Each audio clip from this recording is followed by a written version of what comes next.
los últimos años, la cirugía de columna ha tenido un avance espectacular.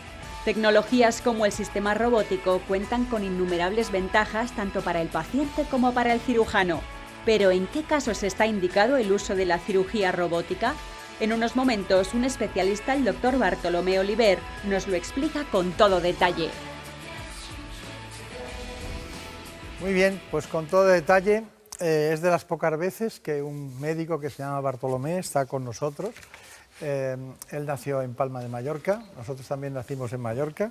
Son muchas coincidencias. Él responde al nombre del doctor Oliver. Es un gran especialista, como se ha dicho ya, en columna vertebral, en cirugía de la columna. Es neurocirujano, se formó con los grandes, estuvo en varios sitios del mundo, concretamente en el Karolinska, en Suecia, también en Montreal, en Pittsburgh, distintos lugares, y trabaja en Cataluña, en Barcelona, concretamente en la Clínica Tecnon. Bueno, también otra precisión, buenos días, doctor Oliver. Buenos días. Otra precisión es que en familia nos llaman Tolo.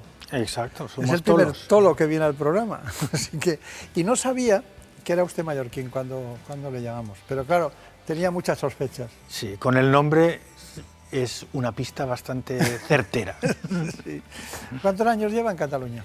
Pues yo me fui de Mallorca en el año 70 a empezar la carrera, y la hice en Barcelona, y luego hice la especialidad aquí en Madrid, en La Paz, y después volví a Cataluña, e iniciamos el servicio del Hospital de San Pablo, entonces, fue la fundación de la neurocirugía en San Pablo, y a partir de ahí pues íbamos haciendo salidas periódicas para formarnos en aspectos concretos de la especialidad en diferentes centros del extranjero. Santa Creu y Sant Pau de Barcelona, ¿no? Que me gustaban aquellas batas que llevaban en los años 80 los médicos. Muy largas y con pliegues. Sí, y la imagen de Pere Pons y de grandes especialistas con esas batas grandes y aquel salón de actos con el artesonado tan maravilloso, ¿no? Que parece que si uno no tiene conocimiento no puede hablar allí. Es verdad. Hay que saber mucho para estar allí, ¿no? Bueno, doctor Oliver, vamos con el tema. Entonces, en primer lugar, ¿por qué la columna vertebral? ¿Por qué hemos elegido este tema? Bueno, lo hemos elegido porque hay una innovación tecnológica que es el único robot en España de estas características, de la marca Mazo, que se aplica a la cirugía de la columna, y en todo el sur de Europa hay muy pocos. Hay uno en Italia, que se puso un poco más tarde que el nuestro, y el nuestro. En cambio es una tecnología que está muy difundida en Estados Unidos, en Alemania, en otros países, ¿no? Incluso en el mundo árabe, en algún sitio. Y es una tecnología que lo que ofrece es un incremento importante de la seguridad del paciente cuando se colocan prótesis en columna vertebral. Y hoy en día el número de pacientes que requieren prótesis en la cirugía de columna es muy elevado. También hay que pensar que los problemas de dolor de espalda es la segunda causa de consulta en una consulta general, después del catarro común. No significa que todos vayan a tener que ir a operarse, como es lógico, pero que es un problema de salud que incide realmente en una proporción enorme de la población y que, por lo tanto, el porcentaje que tiene que recurrir a cirugía se beneficia de estas tecnologías más modernas que ofrecen mayor seguridad. Claro. Y...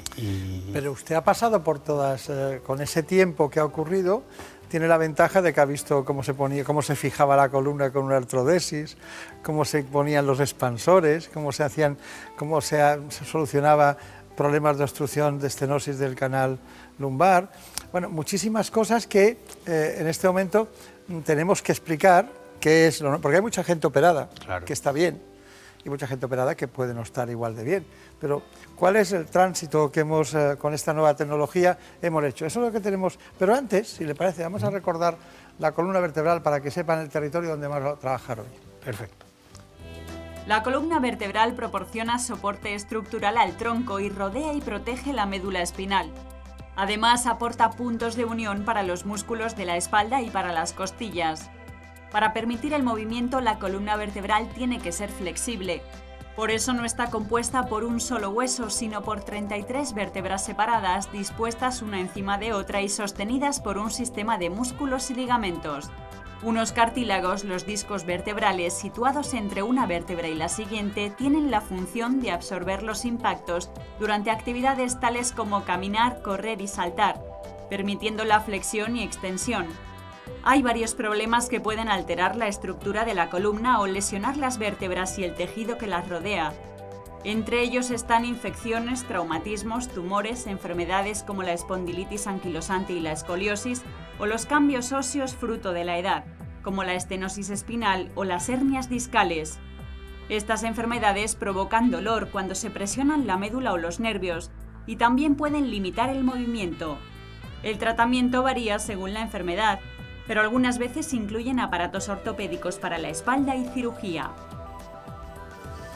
Bueno, es una visión general de la columna, de aquellas patologías que pueden ocurrir. Pero le pregunto una cosa, si es posible que, si yo le digo que el 95% de los pacientes que tienen una lumbalgia, un dolor lumbar, o tienen, a lo mejor el 95% no necesitan, el dolor desaparece por sí mismo y no vuelve. ¿Eso ocurre? ¿Puede ocurrir? Sí, yo creo que, para decirlo de una forma fácil e inteligible, yo diría que la lumbalgia aguda no es un tema quirúrgico, es siempre un tema de tratamiento médico porque normalmente remite. El problema es cuando un paciente tiene una lumbalgia crónica que nunca acaba de estar bien y esto afecta su calidad de vida de forma importante. O sea que el tipo de paciente que tiene que someterse a cirugía es un tipo de paciente que tiene una dolencia crónica, que no ha logrado con tratamientos más conservadores solucionarla y que además le afecta su calidad de vida. Claro. Usted sabe que cuando hablan los traumatólogos de la cadera dicen, cuando él es resistente a la medicación, o sea que sigue el dolor a pesar de la medicación, es indicación quirúrgica. Bueno, estoy hablando en líneas generales.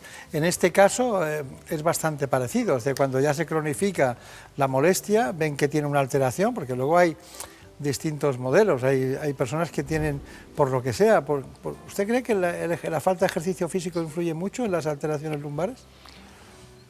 El hecho de tener una musculatura débil hace que el soporte muscular alrededor de las vértebras sea malo y puede predisponer a tener más molestias.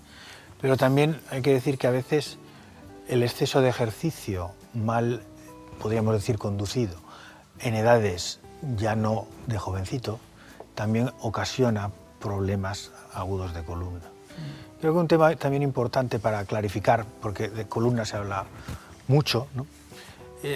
A lo mejor habría que diferenciar lo que son síndromes compresivos, y claro. Me explico.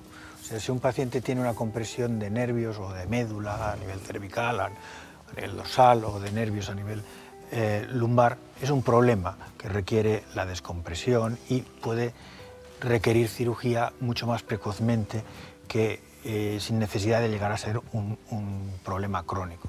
En cambio, el dolor de espalda solamente por, podríamos decir, patología axial, no de compresión de nervios, es el que sí que ha de pasar unos filtros, podríamos decir, de tratamiento conservador previos para considerar la cirugía. No significa que tengan que ser muy largos, pero sí que han de ser un mínimo de requerimientos para poder determinar que aquel paciente requiere cirugía para su problema. Claro, claro. Un neurocirujano se dedica a muchas cosas, puede dedicarse a muchas cosas. Dentro de lo que es el grueso de la patología de la columna vertebral, ¿qué significa en el conjunto de su actividad? Aproximadamente ahora el 60% de la actividad es cirugía de columna, en mi caso. 60%. Y el 40% es cirugía cerebral. Es que no quiero dejar de lado el hecho de que hablamos del lumbar, pero también tenemos la columna cervical. Que es muy importante. Muy importante y muy delicada en muchos aspectos. Estamos en otro territorio, aunque parezca que es el mismo, es un territorio muy especialmente... Y luego están la oncología, ¿no? Los tumores cerebrales. ¿Trabajan ustedes ese aspecto? Sí, nosotros trabajamos, por ejemplo, a nivel de columna cervical.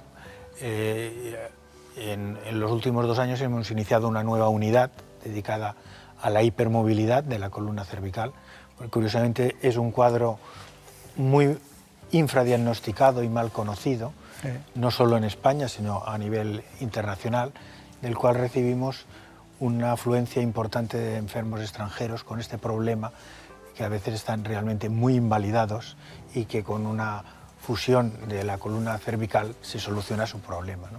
Fue cuando le descubrimos, o yo por lo menos descubrí, digo, hombre, qué interesante, me da la impresión de que es mallorquín, es un gran especialista, está en Barcelona, en la Clínica Tecnon, porque habían hecho una unidad, la dimos aquí en directo, una información, hipermovilidad cráneo-cervical, y en concreto del síndrome de Arnold-Chiari, ¿no? Exacto. Muchos de estos pacientes tienen asociado un síndrome de Arnold-Chiari, otros no. Algunos son enfermos de una enfermedad del tejido conectivo, que es el síndrome de Ehlers-Danlos, que hace una conectivopatía. Y que hay varios tipos, tipo 1, tipo 2, tipo 3, ¿no? Estos son pacientes del tipo de hipermóvil. Y entonces realmente ese exceso de movilidad de las vértebras cervicales les ocasiona problemas a veces incluso de parálisis y problemas incluso cerebrales. Lógicamente.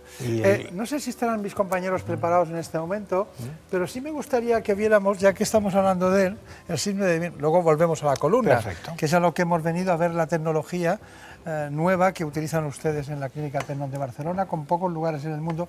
Pero vamos a ver esa técnica que fue cuando le conocí en quirófano. Vamos a ver. La malformación de Arnold-Chiari consiste en tener una reducción de la capacidad del cráneo en la zona posterior de la cabeza, de forma que parte del tejido cerebral normal, las amígdalas cerebelosas, se hallan descendidas dentro de lo que es el agujero de salida del cráneo, con lo cual se crea un problema de espacio en la comunicación cráneo-cervical que ocasiona una dificultad de movimiento del líquido cefalorraquídeo entre estas dos compartimentos, el craneal y el espinal, y esto es la base de la producción de la sintomatología de esta patología. Los pacientes, a pesar de ser una malformación congénita, normalmente desarrollan manifestaciones clínicas en la edad adulta o en la adolescencia. Principalmente son dolores de cabeza, trastornos neurológicos que pueden ser progresivos, incluso alteraciones de la sensibilidad, alteraciones de la coordinación. Pueden ser muy variados los síntomas que produce esta enfermedad. El tratamiento base principal de la malformación de Arnold-Chiari consiste en devolver una conexión adecuada entre el compartimento craneal y el cervical al producir una descompresión del hueso y de la dura madre en esta región, permitiendo que la comunicación del líquido cefalorraquídeo se normalice y no produzca patología, como decíamos antes. Esta cirugía es una cirugía muy bien tolerada, con muy pocas complicaciones, es un estándar dentro de nuestra realización quirúrgica habitual y que facilita que el paciente tenga una recuperación rápida y se solucionen sus problemas. Esto fue la extraordinaria novedad de esta unidad que se implantó en la Clínica Tecnon de Barcelona. Nosotros recogimos esta información, usted apareció en las noticias que tenemos en este programa y, bueno, ya lo ha visto. ¿Algo que añadir más a este asunto? Bueno, tal vez podemos pasar a comentarle un poco, como me he preguntado antes, lo de los tumores cerebrales. Sí. Pues también comentarle que nuestra dedicación en este campo ha sido principalmente en los tumores de base de cráneo, ¿no? Ah, sí. Que son, la mayoría de ellos se pueden intervenir a través de la nariz. Claro. ¿No? Y otros no, pero muchos de ellos sí. Y también es otro tipo de cirugía mínimamente invasiva que hacemos con mucha frecuencia en nuestra unidad. Claro.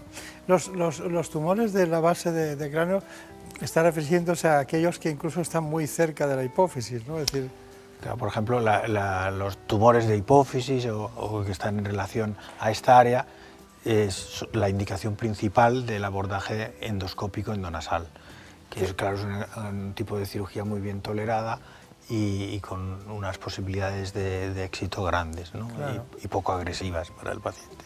que es una vía, data de mucho tiempo, ¿no? porque la vía esa, el sí, utilizar la vía la endonasal, cranotomía es una cosa que la hemos visto históricamente toda la vida, ¿no? Pero la vía nasal, ¿cuándo empieza? La vía nasal empezó hace muchos años, pero realmente la que podríamos considerar actual, que es con endoscopia, se inicia alrededor del 2005, de forma generalizada. Antes de ayer. Es curioso el hecho de que un día leía en una revista médica que en un periodo de más o menos 10 años variamos un porcentaje enorme, el 80% de nuestras técnicas quirúrgicas. Y al principio me pareció exagerado, pero luego cuando lo piensas...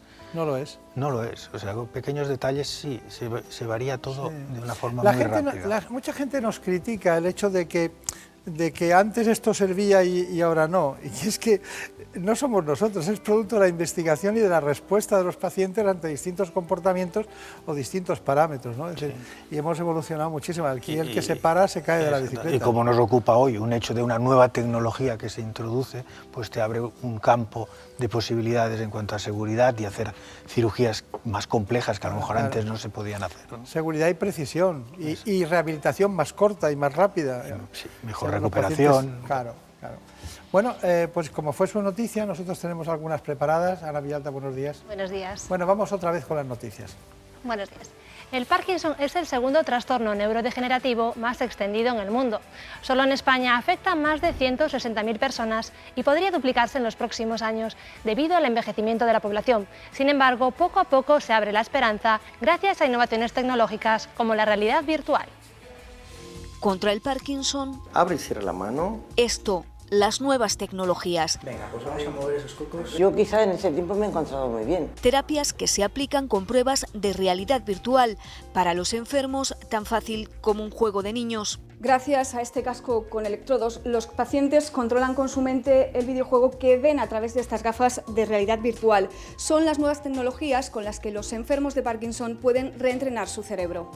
El tratamiento de forma continuada se ha demostrado ya que ayuda a la recuperación neuronal. Pues mejoría motora, algunos mejoría en el sueño y mejoría en la estabilidad también.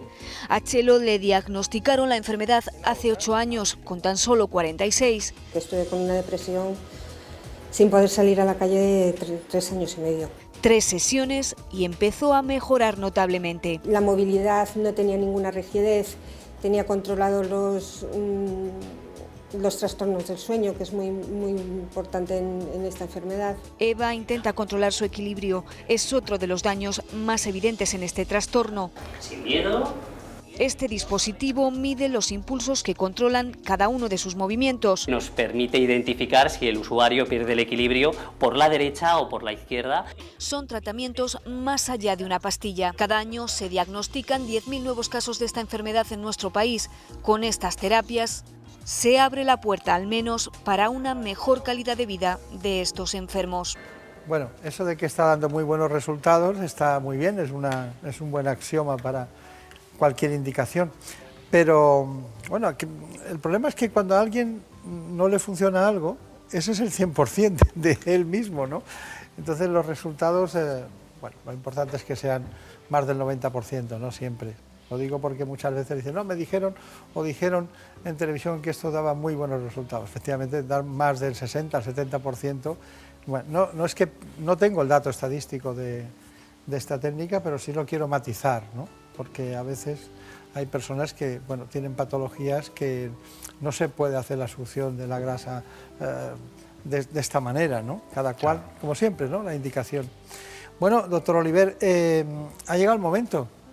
Bueno, el robot Mazor, ¿no? Es un robot internacional, pocos hay en el mundo, ustedes lo manejan, es robótica, es preciso, da una gran seguridad, usted está encantado con él, le ha hecho cambiar el chip de lo que es el proceso que íbamos implementando. Y luego me tiene que matizar eso de qué mantiene usted en las técnicas quirúrgicas, no robóticas. Porque hemos visto hasta cómo se hacían artrodesis de todo tipo, cómo se ponían expansores y tal. Entonces usted me dice, no, eso ya no se hace, pues perfecto, pero tenemos que informar.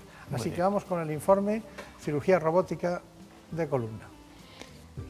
Es un paciente con una estenosis de canal en el L4, L5 y una discopatía degenerativa en L5S1. Ahora, la primera fase, vamos a planificar la colocación de los tornillos transpediculares en este paciente mediante un TAC que se ha realizado antes de la cirugía.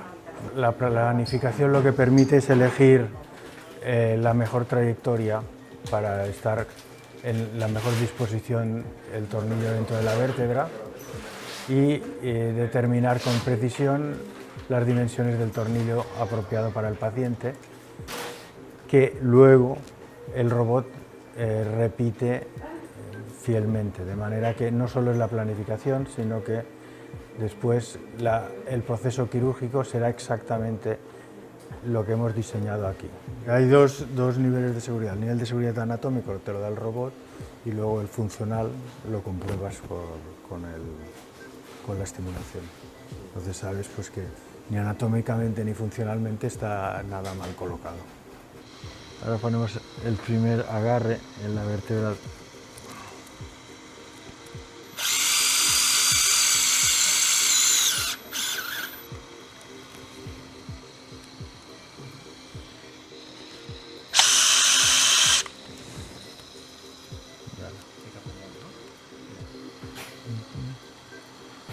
Bueno, entonces ahora lo que hemos de ver es que esto esté muy bien centrado en la columna. Con esto ahora vamos a coger las referencias para que el robot sepa dónde está. Entonces ahora lo que hacemos es planificar las entradas en la piel para hacer una incisión más limitada.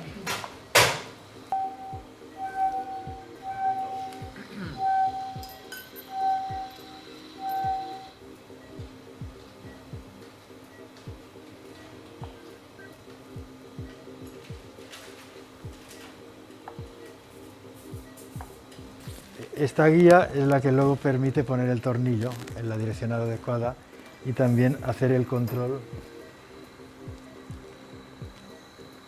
de que la posición es la correcta. Todo va encaminado a que la seguridad del paciente sea la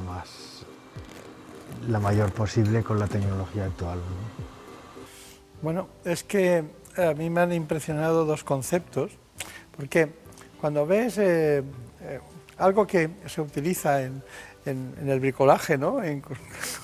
Para introducir clavos o en las tecnologías que utilizamos más en plan familiar, y lo ve ahí, la seguridad anatómica. Es decir, usted ha dicho dos cosas: seguridad anatómica, es decir, que lo que ha visto con la imagen le permite saber dónde tiene que poner el tornillo, pero luego ha dicho, y además la capacidad funcional, de que se mantenga íntegra la capacidad funcional, es decir, que los nervios que llegan a esa zona no se estén lesionados o que no se dañen. Claro, entonces, si todo eso es así, no falla. Bueno, este es el aumento de seguridad que ofrece la tecnología actual, ¿no? La seguridad anatómica se basa, como hemos visto, en la planificación, la reproducción precisa por parte del robot y el control posterior. Con el simple arco de imágenes podemos controlar con precisión que las guías que hemos colocado están donde las habíamos planificado.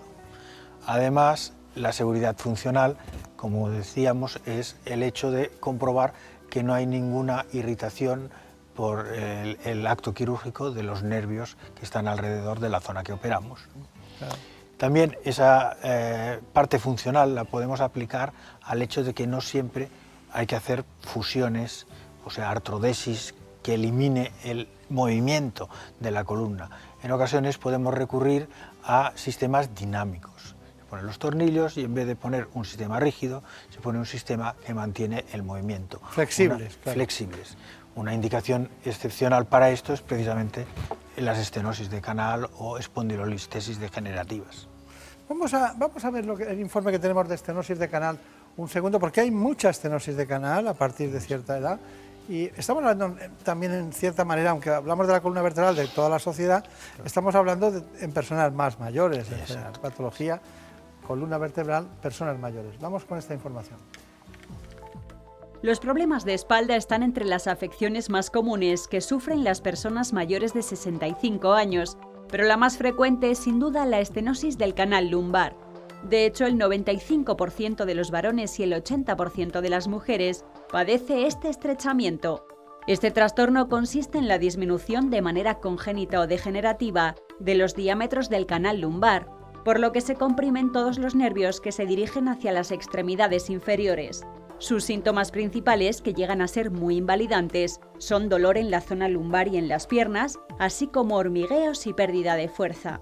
Cuando el tratamiento conservador a base de fármacos, rehabilitación y ejercicio no ha funcionado, la opción terapéutica es la cirugía. Esta patología tiene un gran impacto en la calidad de vida y elevados costes sanitarios.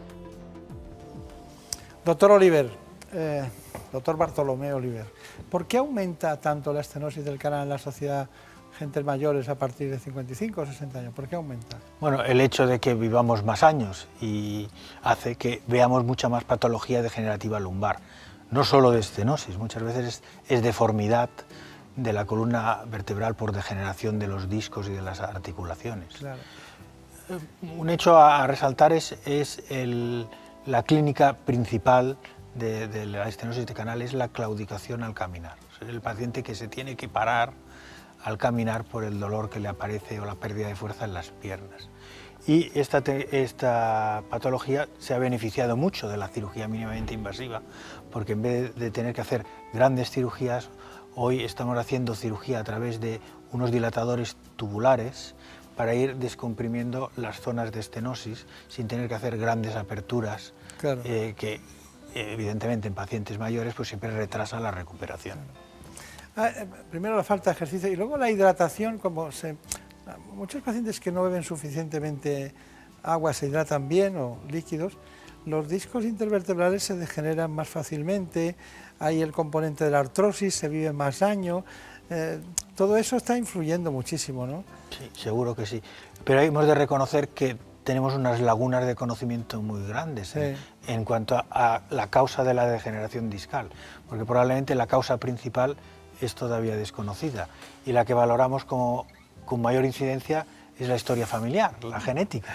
Si tienes buena genética, se te degeneran menos los discos, y si la tienes mala, se te degeneran más. Pero usted decía hace un momento que leyó en una revista clínica, estaba leyendo, dice que, bueno, que los avances en 10 años son como copernicanos, desde 160 grados, y le pareció una exageración. Tenemos que aguantar 10 años más para ver cuál es la causa de la degeneración y ver cuál es la causa de la estenosis. Exacto. ¿Aguantamos? Aguantaremos. Sí. Bueno, pues ya ven ustedes, un gran especialista, trabaja en Barcelona, en Cataluña, está con nosotros hoy, esta mañana, agradecemos mucho en Madrid. Veo que le entusiasma el quirófano, sobre todo dirigir, tener grandes discípulos. Clínica Tecnon, última tecnología, pero sin conocimiento imposible de progresar. Exacto, ¿no? Tecnología sola no sirve. Que vagi tot molt bé. Moltes gràcies. Moltes gràcies. Molta sort. Adéu. Gràcies. ¿Sabían